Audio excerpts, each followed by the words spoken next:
the spinning wheel of death, the 404 error page, the no signal icon. These are the modern hieroglyphs of frustration. But what if they weren't just temporary glitches?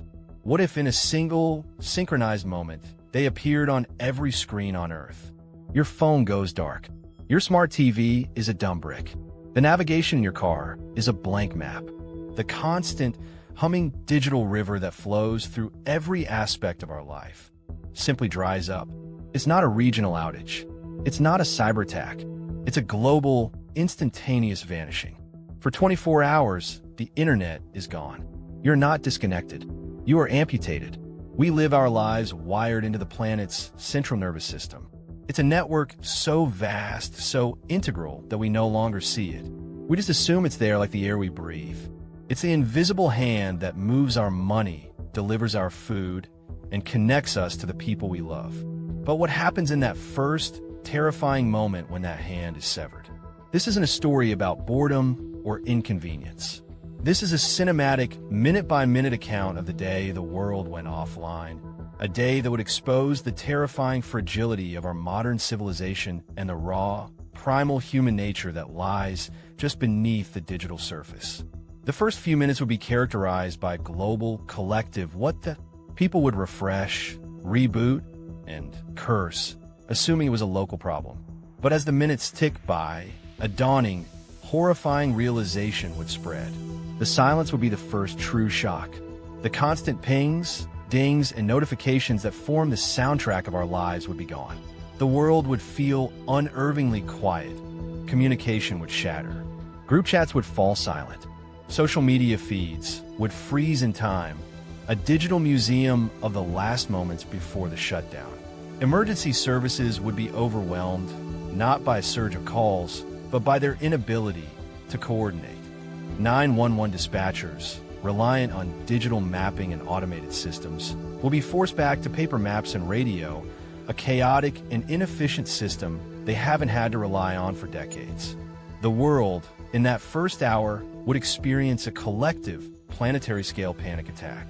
We are a species that has forgotten how to be alone, and suddenly, we were all alone together. As the psychological shock gives way to practical reality, the economic heart of the world stops beating. The financial industry, now almost entirely digital, would suffer a catastrophic cardiac arrest. Stock markets around the globe would be paralyzed.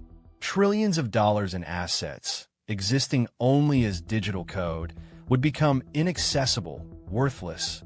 Banks would close their doors. ATMs would run out of cash. Your entire net worth, your savings, your ability to buy food, it would all vanish into a digital ghost town. The concept of money would revert, in a matter of hours, to physical cash and barter.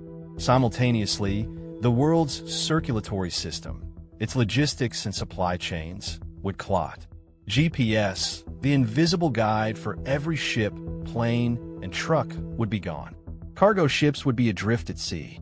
Air traffic control would be thrown into chaos, relying on old-school radar and visual confirmation, grounding thousands of flights. Warehouses using just-in-time inventory systems would be blind, unable to track what they have or what they need. The supermarket shelves, which magically restock overnight, would remain empty. The intricate, hyper-efficient dance of global commerce would stumble, fall, and shatter. With no information, no money, and no supplies, the social fabric begins to tear.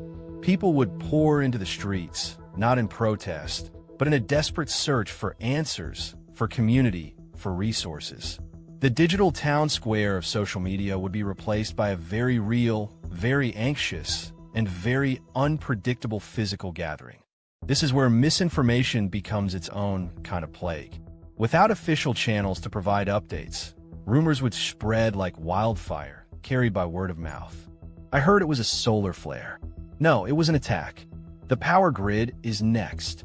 Panic buying would turn into looting as the realization dawns that law enforcement, without their digital communication networks, are slow to respond.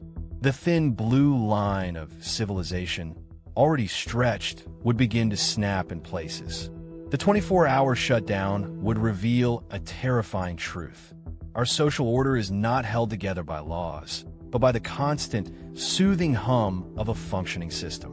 Remove the hum, and the fear takes over. Then, as suddenly as it vanished, it returns. A flicker, a ping, a single bar of service. The internet is back online, but the world is not. What follows is not a sigh of relief, but a global, frantic scramble. Financial markets would try to reboot, attempting to reconcile 24 hours of lost trades and phantom transactions, a process that could take weeks and trigger a global recession. Supply chains would slowly, painfully lurch back to life. But the real damage is done. The 24-hour shutdown would leave a deep psychological scar. We would have seen in high definition how utterly dependent we are on a system we don't control and barely understand.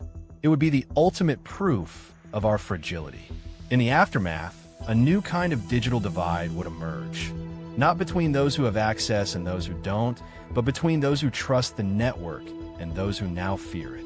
There would be a global push for analog backups, for air-gapped systems, for a return to a world that isn't so centralized, so vulnerable. We would have been given a 24-hour glimpse behind the curtain, and what we saw would terrify us. The internet is the most powerful and most fragile invention in human history. It connects us, empowers us, and, as we've just seen, it can break us. If you found this look into our digital abyss as unsettling and fascinating as we do, then you understand the kind of questions we ask here.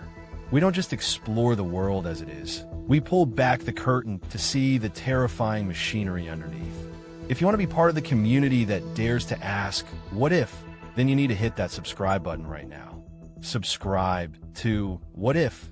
And let's continue to explore the fragile threads that hold our reality together. So, what if the internet shut down for 24 hours? It would be more than an outage. It would be a reset. It would strip away our digital illusions and force us to confront the raw, chaotic, and surprisingly fragile world we've built on top of it. We would be forced to remember how to talk to each other, how to navigate without a satellite, and how to trust our neighbors instead of our networks. It would be the most terrifying day in modern history, but perhaps also the most necessary. Because for 24 hours, in the profound, unnerving silence, we would finally hear what we've been drowning out all along, ourselves. And in that silence, we would realize that the most important connection we have is not the one to the network, but the one to each other.